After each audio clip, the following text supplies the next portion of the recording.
All right, guys, welcome back. UIL. Yeah. We back home in the headquarters, and we have a very interesting conversation. You know, anytime that we get to talk to entrepreneurs, investors, it's always insightful. But today we have Arlan Hamilton, founder of Backstage Capital, and investor in diverse founders. So, venture capital, right? That's right.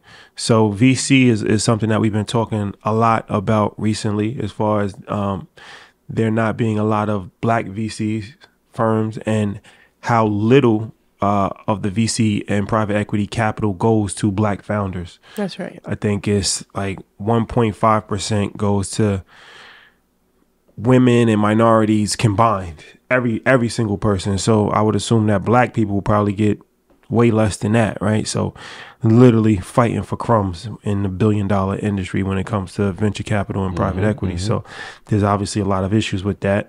Then you're also an author. You have a podcast called Your First Million, right? I do. And really just championing, you know, the tech industry and the VC side, startups and entrepreneurship. So I'm sure there's a lot of things to talk about. So thank you for joining us. Appreciate it. Thanks for having me. I so thought you were gonna say it's about damn time. Oh yeah. I thought he was gonna go there. That's my first book. But it's about damn time. We've been seeing and running into each other throughout the years. Watching you has been incredible. Watching your Instagram has been even more fulfilling. And I love it. I love the initiative. 1,000 New Millionaires. I feel like, you know, there's a new class, and we talked about it, you know, numerous times about this financial revolution, and everybody that's doing the work and everybody doing their part. So just want to let you know that we're watching the work. We've been studying the work, and we salute you and everything you've done. So thank you for being here. I appreciate that. privileged. Thank you. Yeah. So where does this start for you? So we talked about the things that you're currently doing, but where does the journey begin, and specifically, how do you get into VC world? Yeah, I'll take you back about a decade ago. About 8.5 years ago, I was sleeping on the floor of the San Francisco airport. That was where I lived, was at the airport. And it wasn't because I was trying to, like, you know, I was being cute. I put my stuff in storage and was going after the dream. It was because I didn't have anywhere to live. It was the safest place I could think of. Where are you from originally? Originally from Dallas, Texas. Born in Jackson, Mississippi, but raised in Dallas, Texas. Consider that my home. I live in LA. But at this point, I had been in mostly in Pearland, Texas, right as a part of Houston. And then I made my way to San Francisco to be in Silicon Valley. But I, at that time, was broke, as they say. The technical phrase for it is broke. And before that, so the reason I got into it, and I'll tell you, like, if you fast forward today, so nobody feels sorry for me, I've invested in more than 200 companies led by underrepresented, underestimated founders. We have the largest portfolio in the country by number of portfolio founders when it comes to diversity. And I personally invested in 30 different venture funds that are led by women and BIPOC founders or general partners that were started after Backstage Capital, my fund started. So we have inspired that as well. But it was probably 2011, 2012, where I was early 30s, still broke. And this is before San Francisco. And I had figured out what a startup was because I'd seen people like Troy Carter, Lady Gaga's manager, is a black man. Alumni. Justin Bieber and Ellen DeGeneres and Ashton Kutcher. They were all making these small investments in a place called Silicon Valley. And they had stickers and shirts they were wearing. And I was like, what is that? So I was interested in it. And I had been on the road actually with musicians at that point. It was a whole nother story. But I was seeing them make investments like CeeLo and Tony Braxton and a few others. And I said, oh, okay, these are my people, like Silicon Valley, startups, entrepreneurs. That's what I am. I just never knew what to call it. I didn't know I was a founder. And I also saw people like Brian Chesky from Airbnb and Richard Branson, of course, I knew for a long time, knew of. And I was like, that resonates with me. That's what I feel like. And I'm sure y'all can relate to that. You feel like this entrepreneurial spirit. I just never had a name for it. And so I said, I'm going to go out and raise $1 million because that's what you're supposed to do. So I started researching how do you raise $1 million for a tech company. And that's when I found out that less than 10% of all venture funding in the United States goes to women, people of color, LGBTQ+. I identify as all three. And so I said, that doesn't make any sense when white men make up only 30% of the country. They get 90% of the funding. So instead of raising $1 million for my company, I said, what if I could raise $1 million and invest it in those three categories? And what would that do? And what if I could build that over time? So I set out for several years to try to do that. Didn't get any traction. But then fast forward to sleeping on the floor of the airport, making my way to Silicon Valley, knocking on doors, finally getting that first investment. And then I went from there. What was that process like, right? So you're sleeping on the floors. In my mind, I'm thinking Pursuit of Happiness, but this is well, actually, yeah. Right. So Queen Latifah said the same thing. If that, yeah. I mean, that's the story, right? Just that hunger and that belief of, I'm going to make it. I'm going to figure this thing out. Yeah. I mean, there's a certain level of character that you have to have and integrity that you have to continue to pursue it. But how did you get the first investment? Did you even know how to pitch? Did you were you networking while you were going to and from the airport? Right. So 2 things that I did while I was broke, hungry, that I encourage every entrepreneur to do, no matter where they are, is I kept up with my customer or my would-be customer, and my customer is the entrepreneur because I'm going to be investing in them. And I also learned every single day because there came a point where I was like, I can't control what's going on in my life. It's been like this my whole life, one way or another. I can't control. I'm so down, but what I can control, I can control where I'm going to sleep, can't control where I'm going to eat necessarily, but I can control if I learn something new today. And so I made sure to do that. So I call it being money, because money attracts money, but what if you don't have it? You become it. So I learned so much that I knew how to talk to investors, and because I studied it. And then the reason the first investor said yes was because I had more information than she had money, essentially, right? So she had a lot of money and I had a lot of information, and I could help teach her. Like, we would sit on the bench at this class we were in, and I would just teach her, like, this is how you do due diligence on a company. This is what you look for. And I was homeless at the time. She just didn't know it. So she had this money and she wanted to do something in the world. She wanted to invest, but she didn't know exactly how. So then when I taught her, she said, okay, let me actually back you. You go out and find the companies and let's see what that becomes. So as far as what was the first investment that you made? The very first investment I made was in a company called Kairos out of Miami. It was a facial and emotion recognition company. This is 200 companies back, so I had to think about it. And Brian Brackeen is the founder. Black man who came from Silicon Valley but wanted to go back to Florida to build his company, put his own $250,000 into the company, was working on deep tech and AI at a time when most people weren't talking about it, could not get investors. And I just happened to find him on a YouTube video talking about it. And so we worked together before I had money, and then I wired him as soon as I had it, $25,000. He went on to have his mostly white board push him out after a few years. And they thought that was going to be the end of it. He turned around, he built a $50+ million venture fund to invest in people like himself, which I became one of the first investors in that. And now he has, an incredible sprawling empire, essentially, in Cincinnati and in St. Louis for Black and brown founders. The first investment, 2015, Backstage Capital is founded. That's right. The first investment happens when? A couple of days later. Right after. Yeah, right. Because I had been working with founders, right? Like, I kept up with my customer. Yeah. So I knew the queue that I wanted to invest in. I was just missing out. Every few weeks, it was like, the opportunity was gone. So how are you finding founders to invest in? I know you said YouTube was a video. Were you looking at incubators? Were you looking at Y Combinator and all these things? Yeah. And use your resources? How are you figuring out which people and where they were at to invest in? So although I knew Sam Altman at the time because I found my way to him, I was not looking at Y Combinator because Y Combinator was not looking for us. Mm-hmm. So I was not looking there. I was looking at, like, when I was in Pearland, I went to different places where it would be mostly white founders, but you would find the women, you would find the people of color who were the only ones in the room, and I would work with them. If I found something online, if I read the right article at the right time, I would just reach out to them early, and just offer to help. Can I help brainstorm with you? Can I help make some introductions? Even though they weren't, my network is so different now, but it was like I would make an introduction to maybe some press if I could find the email address. I was just trying to be valuable to them. So they would then tell their friends who were starting companies, and I would look through the companies and say, this one has potential, so let me really see if I can help before I have the money.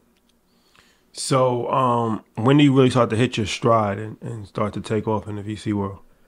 I think so. I had a viral Medium post in 2015, actually, while I was still living at the airport before the first investment, called "Dear White Venture Capitalists." So why? Let's just talk about this a little bit. Why were you homeless? Because you obviously you went to Silicon Valley for a reason. So you're educated enough to understand the dynamics of what's going on. So I think it's important to speak about that. A lot of times people look at homeless people and they think that if you're homeless, you're on drugs, you have a mental illness, you're lazy, you don't want to work, or you're just very uneducated and kind of, they don't look at somebody that can actually be, like it can happen to you, right? Yeah, like you're right. You could be educated, you could go to college, and then a couple of things happen, and then before you know it, you're homeless. So you talk about your like, how did you end up in that point? I had never, like many of us, I had never really learned about finances as a child. And I know that's not the case for y'all, because y'all are teachers, right? Y'all are teaching other people, but many in your audience wouldn't have. And so my mom is an amazing person, but she just didn't know how to like make ends meet. She had like 2 or 3 jobs and it was just never working out. So I kind of went out of that. Again, like a lot of Black households, my credit was not right as soon as I was 18 because it was used by different people and the family to, do the thing. And so I kind of just started, I was just never ahead of the game. And on top of that, I'm highly unemployable because I would go in workplaces and I would have like, $7 job, and I would be telling the owner what to do, because that's just how I saw it. I was like, you could really put this over here, and then more people would see it, and da-da-da-da-da. And so I got into a lot of arguments and fights with people. At the same time, I also didn't have a wardrobe. Now, I still don't, but people don't care when you have receipts, right? So I didn't have a wardrobe to go and, like, I could type 100 words a minute, and I could go and get, like, these temporary data entry jobs. But I would wear the same thing, almost the same thing every day, or, same shoes for 7 years. So it was a lot of that and just not getting out of it. And also having this entrepreneurial spirit, whereas I was always trying something in the lab. I sold like thousands of t-shirts in my 20s, but I never made any profit because I didn't understand unit economics. So I had a lot of potential and I was really, really bright, but I didn't have that, that right path. That's why it's so important to me today to provide that path for people. Not just about investing in people, because it's not about going out and just handing money to people. It's about teaching a person to fish. How do you get out of that, on your own? Saving them years of their time. So that's where I was. And then I had been living actually with my mom in a hotel. She was in her 60s at the time. She's 74 now. I was in my 30s.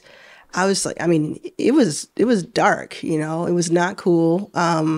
And I just sent her back to Mississippi to stay with her sister on a couch, because I was like, I can't watch my mom like out here like this. And so I went west, sent her east from Texas. And that's when I said, like, I'm putting a clock on this. There has to be something that happens, because I don't know how I'm going to live like this for too much longer. Yeah. So in terms of, I know you want to make sure that underrepresented founders have capital. I wonder what the investment philosophy was for you at the beginning, right? What were you looking for in founders? It sounds like they, number one, had to be inquisitive, I feel like, but they had to have a willingness to learn. What were the initial things that you were looking at in a founder to say, this is somebody I think has some growth? The overarching thesis was underrepresented, and we say underestimated now because we've coined that phrase at backstage, but underrepresented at the time. I was saying, like in my pitch deck and when I was talking to investors, we have done so much with so little. What happens when we have more? That was like the overarching thing. So when I was looking at founders, first of all, obviously, if it like just the product or service itself was compelling, that was something. And then I would look at, because I can't really measure them on their traction, so to speak, because a lot of them don't have the same resources at the time that someone else might have. I'd say, what have you done with the resources you have up until this point before you met me. And I would measure it like that, kind of fairly. And in that way, it became a level playing field and a meritocracy. Because then I could say, oh, well, this person, I didn't go to college. I certainly got into colleges, but I didn't end up going to colleges because I didn't want to leave my family broke. But I could certainly say, oh, this person didn't go to college, but they have this all lived experience. Or they're, a lot of times it's like for women, they'll get asked, like I've seen it happen. They get asked, well, how are you going to run your company with a child? Or are you planning on having kids or whatever? And I'm like, no, the opposite is true. They're a multitasker. They know how to, look at things in a different way. They know how to make ends meet.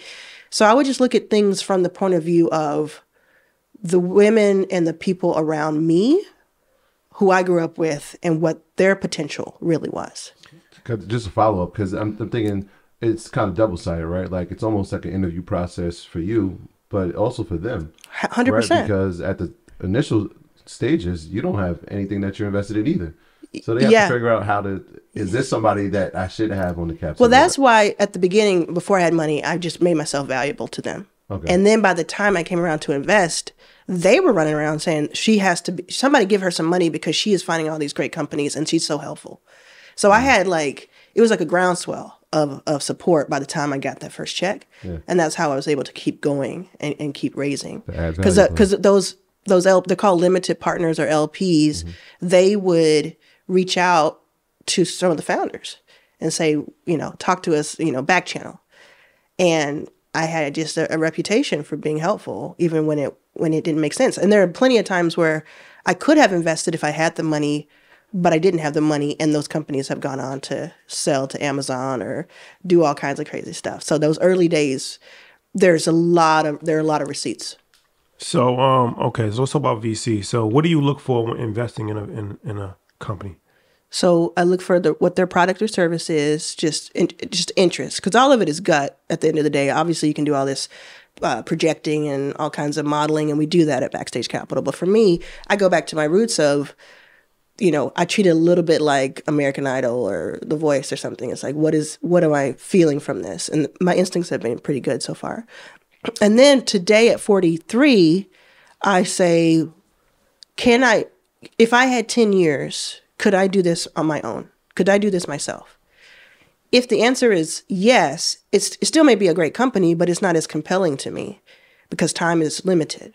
But if the answer is no, I could not personally figure this out on my own and do it, then I have my attention, because then I can live vicariously through them. I can live through what they do, and I can say, okay, that's like a moonshot. That could change the world or change lives. So it doesn't have to be an impact company, but it has to be something that is so compelling that I couldn't personally do it. What were the emotions like as you were speaking and knowing that there's a company that is going to be one of the substantial pieces of the future of the world? Yeah. And you see it at the doorstep, but you don't have the capital to be a part of it. I can tell you an example. I mean, because I'm thinking 2015, I'm thinking the Ubers of the world, the Airbnbs of the world. Yeah. I'll tell you an example. Yeah. Patreon's worth, I don't know how many billion right now. If there's emails that I have where I'm talking to Jack and Sam, the co-founders, the first day they premiered, and I do what I do. I'm writing, because I was writing to all kinds of founders, mostly Black and brown and women, but I reach out to them. I said, I love what you're doing. I used to be in the live music space. I know what this is. It's creator space. Let me get you coffee. Let me help you connect with angel investors, whatever. And they came back. There's email thread of this where they're like, cool, thank you. We're not looking to raise right now, but cool. Then a week later, Sam writes back and he's like, actually, Jack does want to raise. Can you help us raise $1 million? So I go out, I send them all these investors, because I've been talking to investors who weren't investing in me, but I was like, you got to look at this. It's like Kickstarter, but it's different, And then they talk to the angel investors. Then I send them to a top tier venture fund. That's a very well-known venture fund in Silicon Valley. Send it to them. The venture fund says, it's interesting, but it's not that interesting. They say, we love it. The company says, yeah, please introduce it. So I introduce them, but it doesn't go anywhere. 2 months later, I open up or maybe read online a Forbes article, that VC fund led their round. And so since then, honestly, I have been calling them out publicly, and I've been saying either the venture fund, CRV, I'll say who it was, Charles Rivers, CRV, I'll say it right to them, or Patreon should do the right thing. And there's things called scouting fees and finder's fee, like that kind of thing. They should, I believe, give Backstage Capital, my venture fund, they should give the fund itself some equity in Patreon. Because I did write to CRV and I said, hey, what happened here? How did you all end up going from you didn't like it to you're leading their round? And they were like, oh, making all these excuses. But they recognized that it was my introduction. So that's an example of it kind of being a negative. And I hope, they do right by us at some point. But when it came to people like Jewel Burks with Part Pick, I worked with Jewel for a while. She had a company that you can identify parts of auto parts and nails and different things on your phone and then find it for you. And this was, again, AI before everybody was talking about it. She was having a hard time raising because everybody I was talking to was. I helped her with a bunch of stuff. And then I just didn't have any money to invest, but I wanted to invest. A few months later, she went on to sell to Amazon and she became a millionaire overnight. And she's a really interesting person. She's an investor herself now. She invested in my fund after that happened. But that's one of those things where I'm just so happy for her.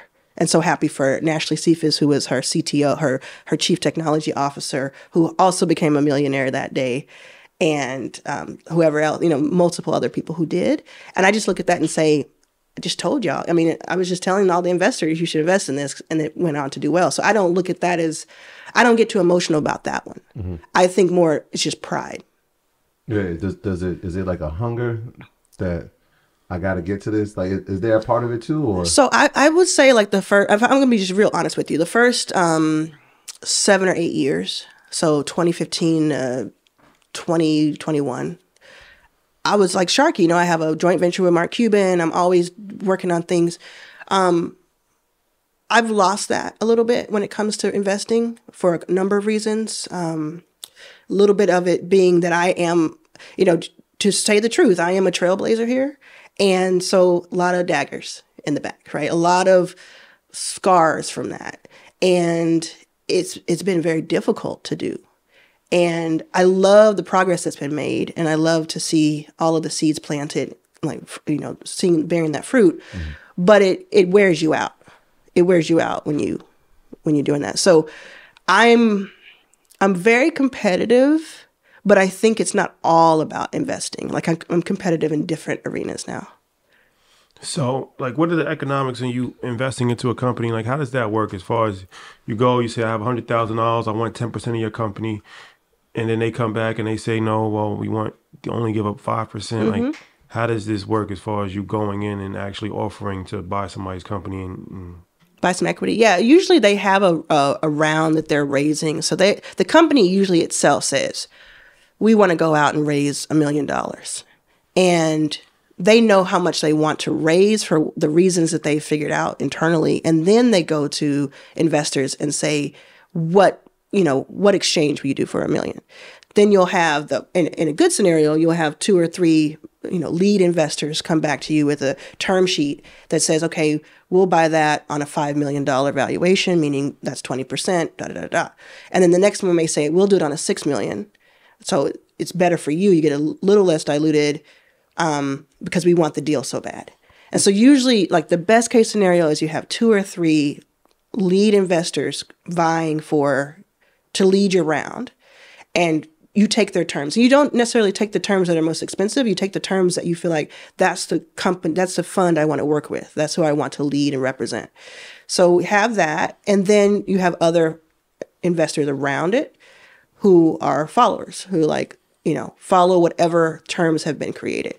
So it's usually that negotiation. So most of the time, Backstage does not lead just because of the amounts that we're putting in, but we always advise. So it's almost like we act like we're on their board, even if we're not on their board, like with their help.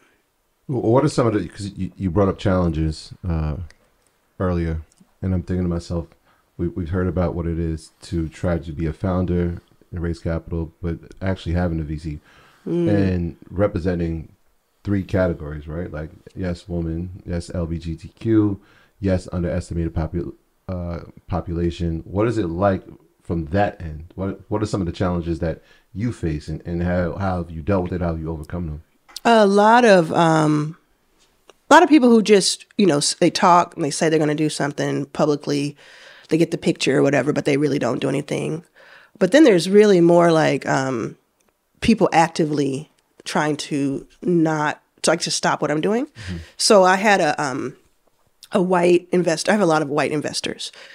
And I had one guy who is like, I don't know, I think he's kind of like mafia in Silicon Valley. Like he's interesting.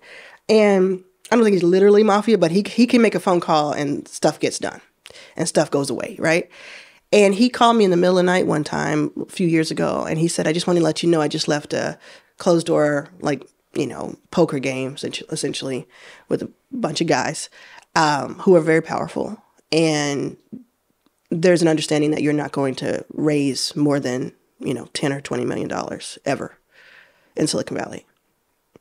And I was like, okay, that was a conversation. Y'all had time for that? And he's like, no, I'm serious. He's like, the powers that be are like, there's only a few of us. Right. And the conversation, he's like, I said what I could, but I had to be able to not say certain things so I could come back and tell you. He's like, they don't want you to win. And look, I've raised $30 million, maybe 24 of that has been direct LP money to invest in other companies. We should, by our track record, by the trailblazing part of it, the groundbreaking part of it, we should be at least $100 million fund, if not 10 times what we are, at least. And so I believed him when he said it, but I always thought I could break through that. I think that, yeah, there's you see like Elon Musk and like how he's directly going after Cuba and talking about DEI is racist and all of that. That's what was happening behind the scenes. That's who I deal with. I've had so many conversations behind the scenes that are like a movie. They're like, I can't believe this person is saying this out loud to me. Or somebody calling me and saying, you need to shut up. You need to stop being so vocal about stuff. It's not good for you. Like what was it? Paul Graham at YC, speaking of YC. So I'm friendly with Sam Altman. I think he's cool. I've invested in OpenAI. Very happy about that. So Paul Graham, his mentor and the founder of YC, I do not like very much. And it's because he sicked his minions on me on Twitter. And I had to get security before I should really have had security, because I said something he said about his wife, and I said it was very sexist and chauvinistic. And I just commented myself on it, on Twitter, because I'm outspoken. And he just like came after me. And it's happened a lot, like with different people of note. It's happened because I'll just speak up when I want to speak up. I feel like I have the moral high ground to speak up because I'm actually doing action. And I'm not just pontificating and criticizing from the sidelines. Like, I feel like we could all be better. So I'm trying to be better. Why can't this billionaire be better? So as far as like valuations, right? We talk about valuations a lot. Like, how do you guys look at the valuations? Because we were talking to one of our friends, John Henry, and he was saying a few years ago, like, depending on what kind of company it is, it has a different valuation, right? Like if it's a hair company, their valuation might be a lot different from a media company. Mm-hmm. That might be a lot different from artificial intelligence, technology-based company. And then part of raising the money is you have to raise on the valuation. That's right. Part, right? Yeah. So how do you know, okay, this is a fair valuation, this company's overvaluated, this company's undervaluated? Yeah, John Henry is a good friend, and I've invested in his company, and after he became a founder. So a lot of it is just like what the market will bear. A lot of it is a lot of people just deciding.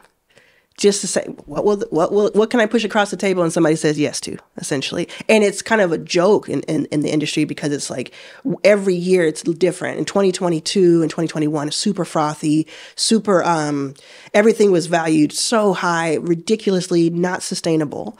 But everybody was like, okay, cool, sounds good, more money for us. And then when the second half of 2022 and 2023, everything came crashing down, because you could understand that.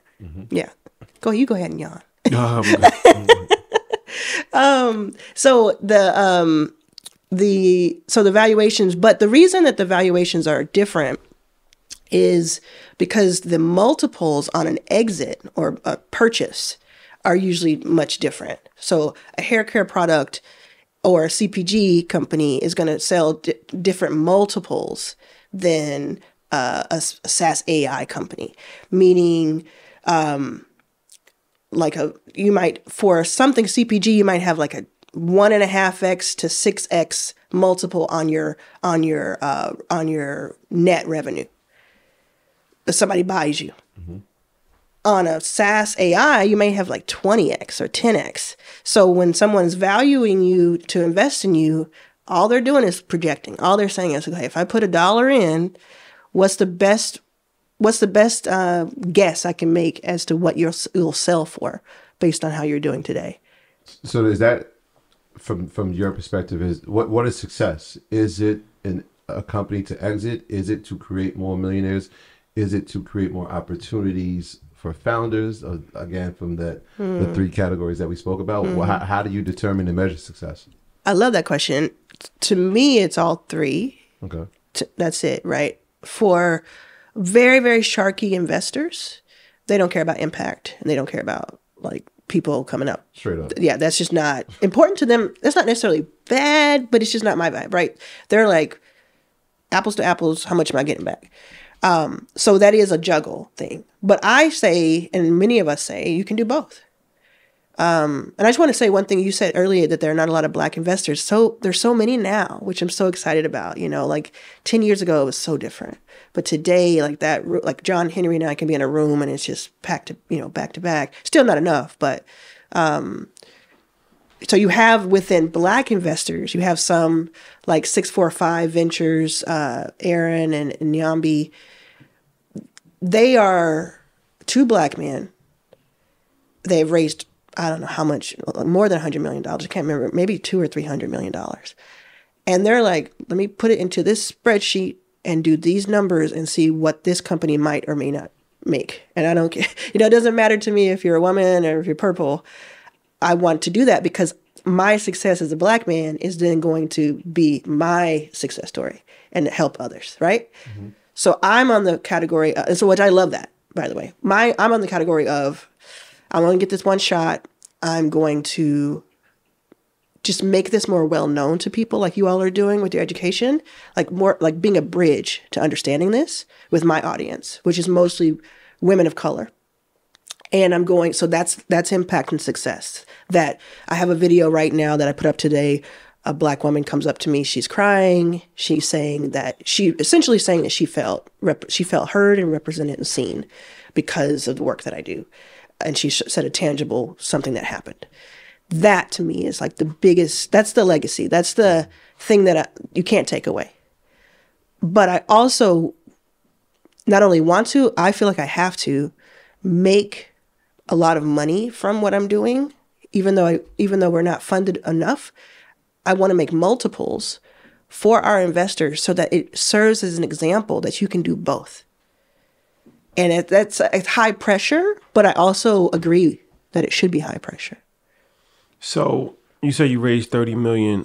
What's the process of raising money? Like, who is in your circle of investors, and how do you network and promote your fund to actually get money into it?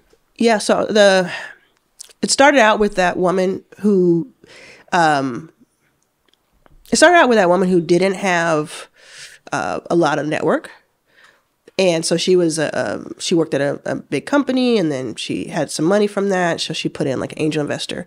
But then she introduced me to her friend who happened to just be in a network. That friend happened to be like a tech person from Facebook who knew a man named Lars Rasmussen who co-founded with his brother Google Maps. So that third investor in 2015 or the top of 2016, and he's a very early investor in Canva. So he's just very, very successful and he sees things early.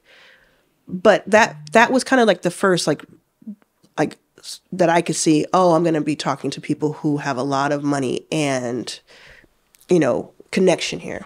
So I just spent, every day, every waking hour, reaching out to people, working with people. Then like maybe mid 2016, Stuart Butterfield reached out, the founder of Slack. He just saw what I was doing and he wanted to be part of it.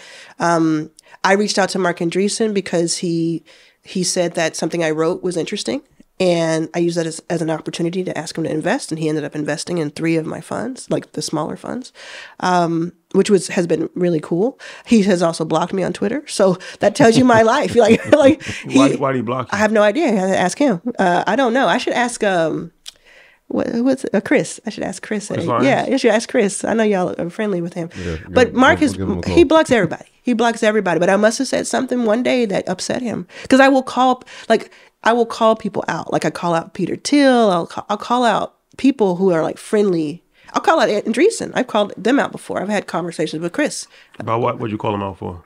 And when George Floyd was murdered, Andreesen Horowitz, which is a multi-billion-dollar fund, announced their cultural leadership fund. Yeah, and then they also announced this like $1 or $2 million fund, and it hurts me to say that word because it's not to me a fund that invests in Black people. I know what it's like to put together $1 million, so I'm not saying it's nothing. But when you have multiple billions under management and your response to a Black man being murdered on TV is to say, here's this penny, less than a penny. I was offended as someone who had invested at that point in maybe 140 companies led by underrepresented founders. I still am offended by it. And in fact, I know the people who are all part of it. It's not like I'm over here just like mad at them and yelling at them. I've talked to all of them. I appreciate the work that Chris is doing. I appreciate the work that Nate did. Black men in these organizations. I just think that the organizations it's really interesting to me that they're run by white people, white men. And especially Ben Horowitz wants to be so close to the culture. And if he's your friend, I'm not trying to offend you. But he wants to be so close to the culture. But tell me, besides like 2 founders that I can think of right now, how many times do they put more than $10 million into a Black founders company when there are those to invest in? That's their business. It's their money. But just like it's their business to not do that, it's my business to talk about it and to say it out loud. The overall goal for Backstage Capital, you said you raised $30 million, should be valued at $100 million. Is there a number? Are you looking to be $1 billion fund? Like, What is the goal, right? Because obviously, as you have more capital, you can deploy it. Yeah. It won't be 1,000 new millionaires. It'll be 1 million. Well, the 1,000 new millionaires comes from me teaching people how to fish. Mm-hmm. That's straight up. It's not about how many people I can invest in. Mm-hmm. But I think for everyone involved, our founders, for the LPs who've already invested and the ones who could invest, based on the deal flow that we have, the people we get to see, the access we have. I just told you, I invested in OpenAI. Nobody else got to invest in OpenAI, directly through them, right? Unless you had like $100 million, $50 million. What year was this? This year. Oh, you did? Okay. Yeah, obviously wish it was sooner, but but it's a thing though. It's like when Troy invested in Uber and Lyft. But anyway, I think for everybody involved, we should be at least a $350, $500 million fund under management within the next 5 years. That's what we should be, because we can deploy it. We have the access, we have the skills to deploy that. You don't always have to have so much money. Like Robert Smith has billions under management, your friend, right? Because he's a private equity investor. So he's making investments that are so much bigger than the kind we're making. So we don't have to be $1 billion fund to be super successful. But I think that a $300-400 million assets under management is something that's exactly where we should be in the pocket. So what's your track record for your fund? The track record is that we are about, well, it's called TVPI, total value paid in. That means that for every dollar that you've put in, what is that dollar worth on paper, essentially? So we're somewhere around 1.4, 1.5x hovering across 200 companies, which is pretty hard to track, but across that. So we haven't had any major exits. We have like 3 exits that have been small or acqui-hires. We invest at the earliest stages. But if you look at the enterprise value of our portfolio, it's in the billions, which is incredible. Hundreds, if not thousands of jobs created directly from our investment, and revenue is in, the hundreds of millions. So what would be your pitch for investors to invest in your fund? Like, what's the main thing that you would? I certainly cannot pitch to investors. I can tell you hypothetically, because I'm not allowed by the SEC to sit here and talk about it. I'm just saying, like, what makes your fund attractive, in your opinion? We were, the thesis that I had 10 years ago or 12 years ago played out. I said you can either be, we've done so much with so little, you can either be crashed by the wave that's coming, or you can ride it. It's everything I've said has happened. There's a video of me in 2017 talking about what happened in 2022 and 2021. Like it keeps happening. So it's been proven out. On top of that, there are multiple funds that have been created after us and with our mandate in our blueprint that have gone on to do well and who look to us for guidance. So we actually have all of the touch points. We have all of the deal flow and the network and the infrastructure that we've built manually, essentially. So everything that they're looking for those, to find the companies, they don't have to do a thing. Come find the companies through us. Then we nurture the companies. They don't have to do that either.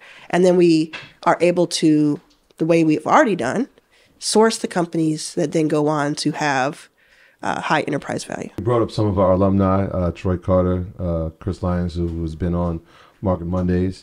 Another alumni who's been on both is Mark Cuban. Yeah. He invested $5 million into your fund. $6 million into your fund. Talk about how that relationship transpired and his belief in you. Yeah, I mean, again, probably have to ask him. I don't want to speak for him, but I'll tell you what happened. I grew up in Dallas, so I've known about Mark for 20 years. And I also watched Shark Tank when I was, broke and just always I would pretend I was a fifth shark or whatever. So just really admired him. And Twitter at the time, before it was X, they asked us to speak on a panel, like fireside together at South by Southwest, because we both use Twitter in an interesting way. So that was 2019. We went out and I was toe to toe with him. He doesn't like, as you know, he doesn't like anybody to kiss his ass. Like he likes to talk to you like normal. And that's how we roll. And, he got to meet my family. He was very kind to them. And so after it went really well, I said, hey, will you invest in my fund? And he said, no. And he said, I don't like to invest in other people's funds for the most part because I like to invest directly into companies, having too much fun doing that. So I said, cool. I've had multiple no's, so I was very respectful to him. A few weeks later, there was an article that came out in like Silicon Valley Press, whatever, TechCrunch, or it wasn't TechCrunch, it was Axios actually. And it had like a really unflattering picture of me, as they do. And it said that my fund had failed because I wasn't able to raise this certain fund I was raising. So $36 million fund that I went out to raise, and I hadn't raised it yet.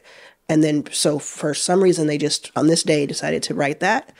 And that article, it didn't really accuse me of anything. It just said that I was a failure and that people had lifted me too high, said I was too good before they should have. And because of that article, a couple of our main LPs pulled out because they were like, what's going on back there? And I'm like, there's literally nothing. I have the DM of the guy who wrote me. He asked me about this and he was so nice to me, but I didn't know he was going to write that. So I didn't do anything. Mark wrote to me. He sent me a DM and he said, I saw the article. And he said, here's $1 million. So you can just do whatever you need to do, like make whatever investment you want to make. And he said, what we need to do is make you independently wealthy so you don't have to deal with this shit. And I was like, you are right. You are right. You are correct. And I appreciated him. Not only did he do that, he said, I said, okay, you want to do like a press release? What? He's like, no, nobody needs to know this. It's cool. You do whatever you, if you want a press release, do it. If you don't, don't. He wasn't trying to get the accolades. On top of that, usually when you have a fund, especially a joint venture like that, or all the funds, you have 2 and 20, it's called. So 2% management fee that you get every year. This is like standard. It could be varied. But you get 2% management fee and then 20% carry, which is carried interest, short for carried interest, which is the profits you make off of your winnings. That's really standard. He said management fee, whatever, will get you operated, but we'll give you 30% profit share because this is a true JV. And I mean, he offered that, and I just couldn't believe it because it's the kind of management fee that Andreessen Horowitz can command because it's so high. So I just thought there was a lot of integrity on his part, and it was almost like that was the thing that told me this isn't charity. I was like, this is actually him. Just like, I don't know, it was just really interesting. So then some months later, George Floyd was murdered. And I just got an email from Mark. We, of course, had been talking the whole year. We talk about deals. We talk about whatever. I got an email from him, and it just said, the subject said, do you want to do more?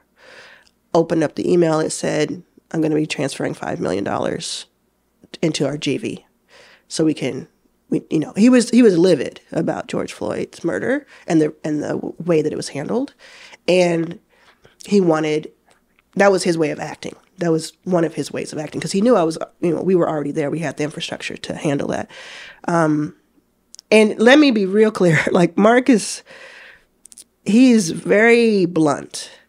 So he doesn't sit around. We don't sit around and giggle. Like we don't sit around and he's like, oh, you're doing such a great job. He's like, where is the path to me getting an ROI on this return on investment, right? He says that he's very specific. He treats me like he treats every other investment, which is I'm investing in you so you can give me money back. It's not a charity, right? He just makes sure that he spends his dollars the way he wants the world to be. Like he wants to put his dollars a certain way. So I asked him after that, first of all, I do want to do a press release. He said, okay, we can do a press release only if you go through this a woman of color's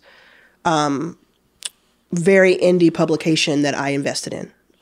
That's the only way. I don't want you to go to TechCrunch or anybody else, USA Today, which I could have. Which again, one more step of like, oh, that's just really doing it. It's intentional. It's intentional, right? Because honestly, I know $6 million is a lot of money.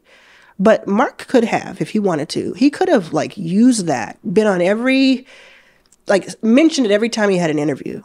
And he would have made $6 million back in some sort of marketing, something that would have come back to him. I just think he really just wanted to do it. So finally I asked him why he did it. And he said, you're in rooms I'll never be in. So it's just the right play for me. And I get courtside. I mean, I buy courtside seats to Mavericks. That's the only one because I love Mavericks now. I used to not know who Luka Doncic was. So there's like a podcast episode from like 2.5 years ago where we're talking about, with Mark talking about it. And he's like, do you know? I was like, I don't know who that is. Wow. So I started watching after so many years. I know people are killing me right now. And I'm obsessed now. So like I'm following the team. Oh yeah. Kyrie and all that. Yeah. Oh yeah. Okay. And I'm always, I'm courtside or get a suite or whatever. And anytime I see Mark, it's all good. My brother just ran into him at the NBA. We were there. I just was in a hotel room at the NBA All-Star game, and there's love for my brother and my mom, and he's just really kind. And there's most of the companies he's invested in, he's never met the person. So for him to like 4, 5, 6 times make an effort to come over and hug me and just like say how you doing, in addition to all the emails that we do, I just really appreciate that. I'm not intimidated by him, and I argue with him quite a bit because I don't think he's right about a lot of the stuff he says to me. But when someone argues with you and they do it respectfully, like you can tell, like it's like a fair fight. Especially someone who has a little bit more power than you do. That's what it is. So what's the roadmap to, you said getting to where you want to go? Is it more press? Is it just bigger checks from wealthier investors? Are you targeting athletes? I know you go to the games now. So what's the roadmap to get to that $100 million, $300 million, whatever your goal is to break that ceiling? Yeah, we have been in great conversations with major banks, Goldman Sachs, JP Morgan, Bank of America. Bank of America is already an investor of ours. Again, I'll say it one more time, I get into arguments with them.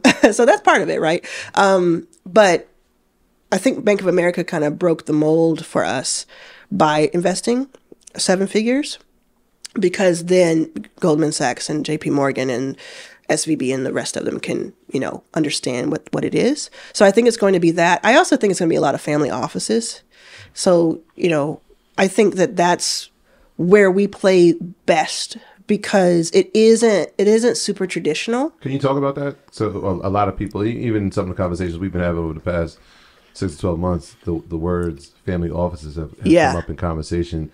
But for a lot of the population, they have no idea what that is. Can you just break that down? Family office is essentially like a fund within a family or a group of families.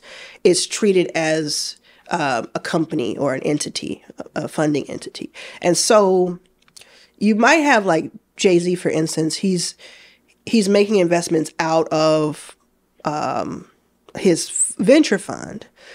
And that's kind of specific, but he has people working there, and it's very specific LPs are in. But he probably also has the Jay-Z and Beyonce family office where they make their own investments. And they have somebody, at least one person, if not 7 people, running the numbers on that and treating it. And it's just your own allocation. Like, for instance, one of my major goals, in maybe by the time I'm 45, I only have a couple of years, is to have a family office. And it's different from angel investing, because we're talking usually millions of dollars. You can't have a family office with like $500K. You're talking millions of dollars, if not tens or hundreds of millions of dollars. And you're investing directly out of that. And it's productized and has organization around it. And so those are, the reason we don't know about them is because they're real stealth. They're on purpose. They're meant to be, if somebody knew that it doesn't have to be like a celebrity, if anybody, you have a family office that can deploy $50 million a year or $20 million a year, they're going to be hounded because they don't have that shield of, this is an entity, a business over here. It's like family office sounds very intimate and accessible. So they don't want it to be. So they're not going to put up a website, most likely. They're not going to do that. And what a lot of times a family office is too, is like they'll realize that they can only do so much as a philanthropist. They can only move the needle so much. But if they, instead of putting, or in addition to putting their money as, into charity, if they put it into companies, it can be evergreen. So if a family has, a big family has $100 million that they want to spend over time, and they're used to putting 80 million of that into charity, that goes away because it's spent. And it just kind of goes away. They have to refill the coffers. But if they have a family office that's making a return on investment over 5, 7, 15 years, they never have to replenish that if they play it right. So that's what they're going after. And a lot of times you'll see these rich families combine their family offices so that it's one group, like 5 to 10 people who are hired by them to run 4 or 5, 10 family offices at once. So, as far as you personally, you have other stuff that you're into. Mm-hmm. So you have the podcast, you have the book, different campaigns. Talk about that. And a lot of times people only focus on one thing. What made you want to go and start doing other things? Was it to raise visibility for your fund, or was it just something passionate that you just wanted to just do? It was when I was learning about venture, I didn't see anybody who looked like me teaching. Like all my teachers from books and things were white men who now are investors in my fund or friends, right?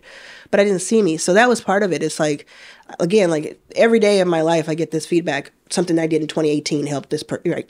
So it's that visibility. But then before even like the creator economy was a big thing, I looked at it in 2015 and I said, when I did that blog post and so many opportunities came my way for the people I was helping, I have to be visible.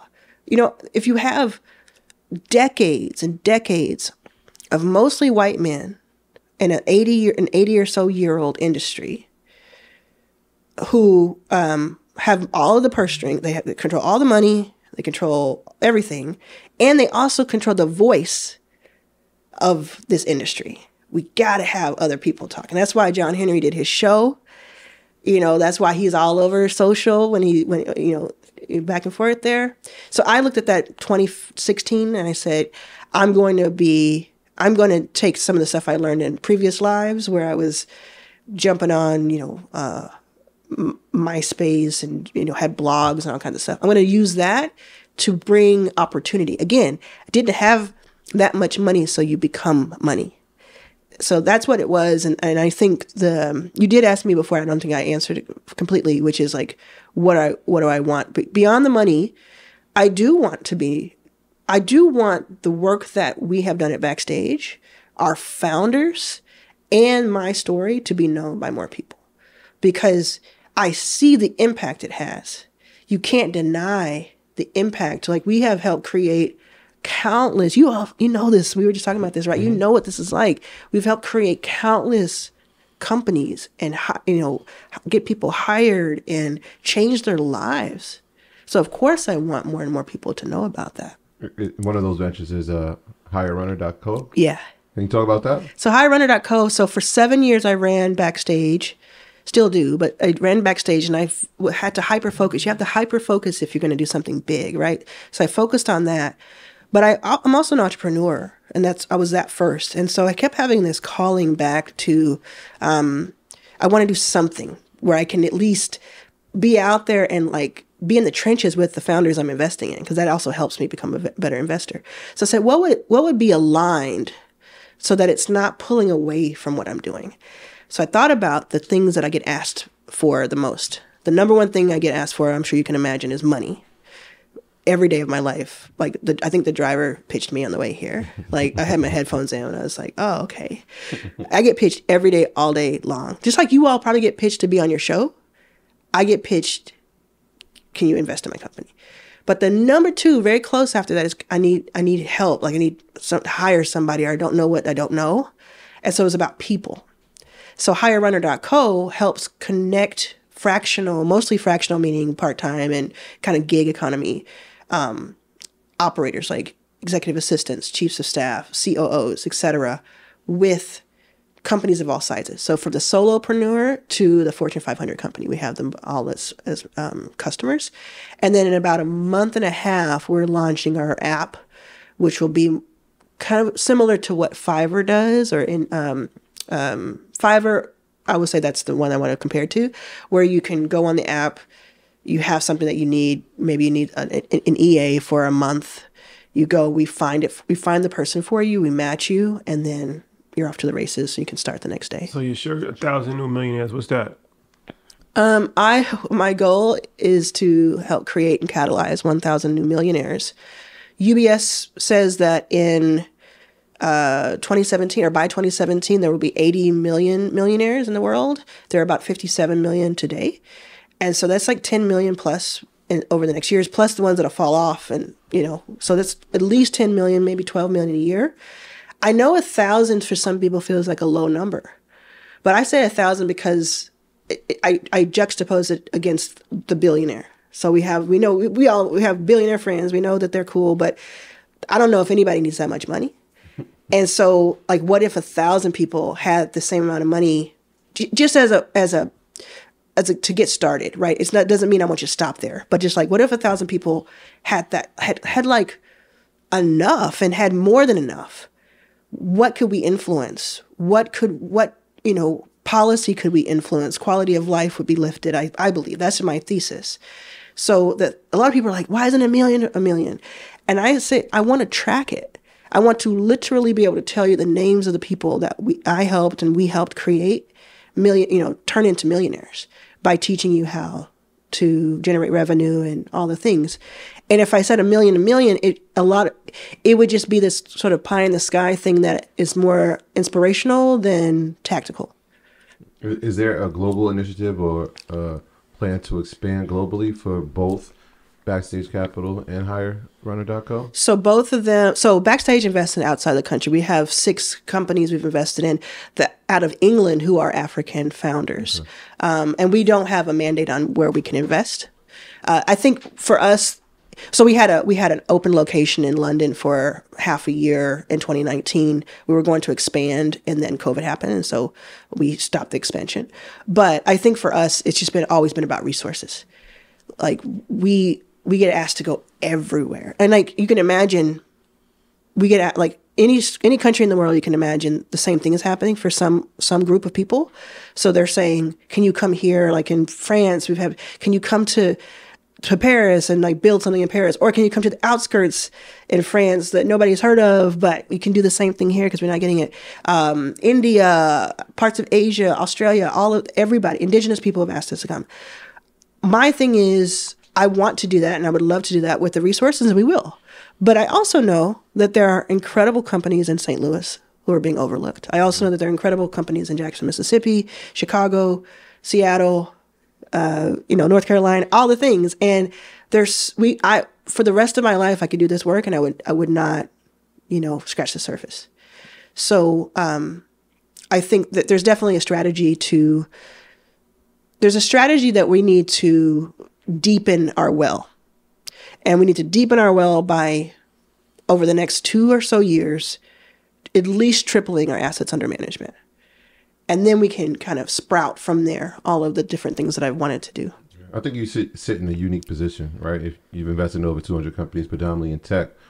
So I wonder, from your vantage point, obviously we know AI, generative AI. Are there other trends that we should be looking for in technology? And if so, how should entrepreneurs be using it to their advantage in their businesses?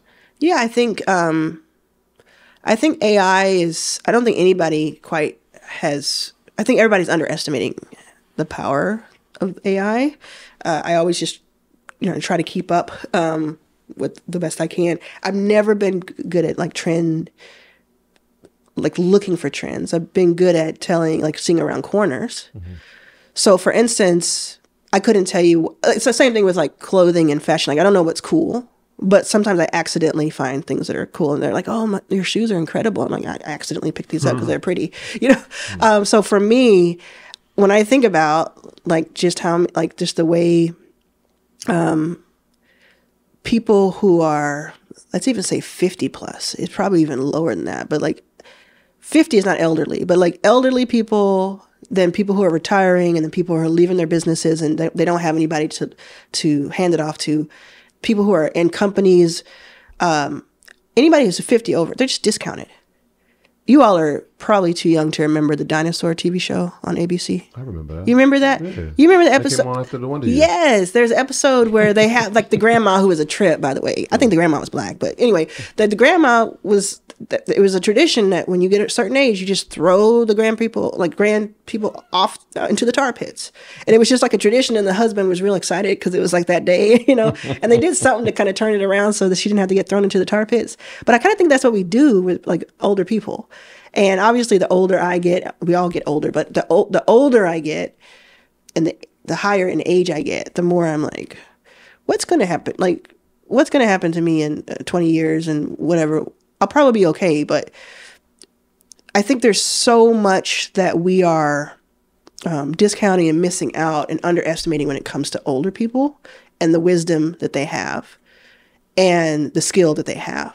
And so I think there's going to be, I think that things that are both for entrepreneurship for older people, that help with that, and things that are for, end of life, everything in between. I think that's where I would be putting a lot of money.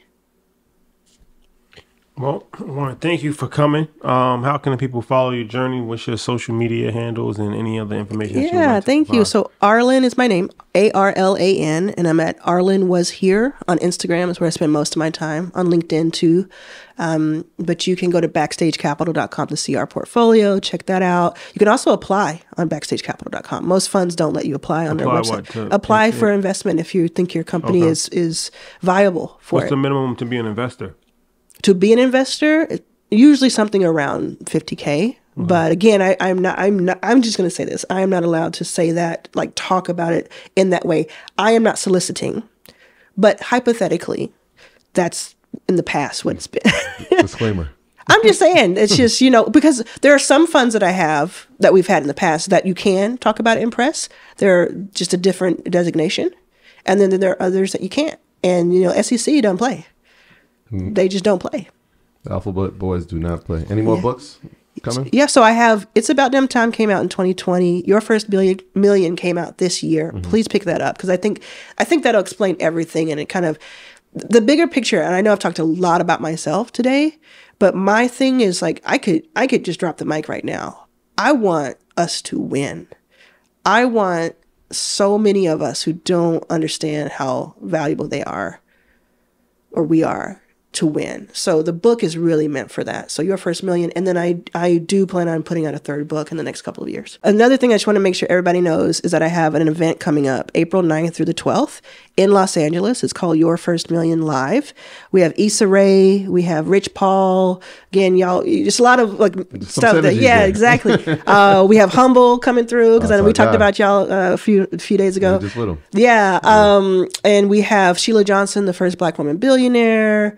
We have TLC's closing out the event. It's at the Peacock Theater where the Emmys were held a few days ago. Nice. So it is Your First Million. It's just going to be really, we want it to be super informative, and there's a lot of financial literacy there. It's about getting your coin, right? But it's also this inspirational place where we can convene. The networking is like crazy. I just want to say, I know I'm taking up a lot of y'all's time, but I just want to say, I watched your event 2 years ago from my home because I wasn't traveling, but I watched it on like the big screen, and I was just like, I just couldn't believe it. It was just so inspiring. And then this follow up, right? I just think it definitely was an inspiration for what I wanted to do an event for years, but it's definitely seeing you all and seeing the impact and just hearing about it, through the grapevine. A lot of your followers kind of follow what I do. Just hearing about it. I asked people when they were there, how's it going? It really inspired me. And there's nobody else, you all know this, but there's no one else who can put together, you had 20,000 people? Yeah. But even the year before, was it 14,000? Yeah. Even that to me was just like, that was like your moment.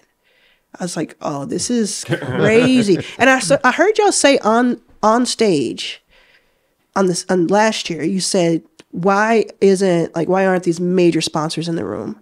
And I said out loud, I was by myself. I said out loud, I know how to make that happen. Like, the sponsors are coming to my event. Like, let's bridge that gap, because there's no reason these sponsors, like you have Great Ally and all these sponsors, but there's no reason most of the people I work with shouldn't know what you're doing. Because it's incredible and there's nothing like it. Here, Toronto, London, there's nothing like that. We appreciate that. Thank you. Appreciate it. Definitely we could collab for sure. For sure. Well, make sure you go April 9th, you said? April 9th through the 12th. If you only can make a couple of days, go the 10th and 11th. This is going to be amazing. And what's the website for that? YourFirstMillion.live. YourFirstMillion.live. Get your tickets now, ladies and gentlemen. And thank you guys for rocking with us. We'll see you next week. Peace.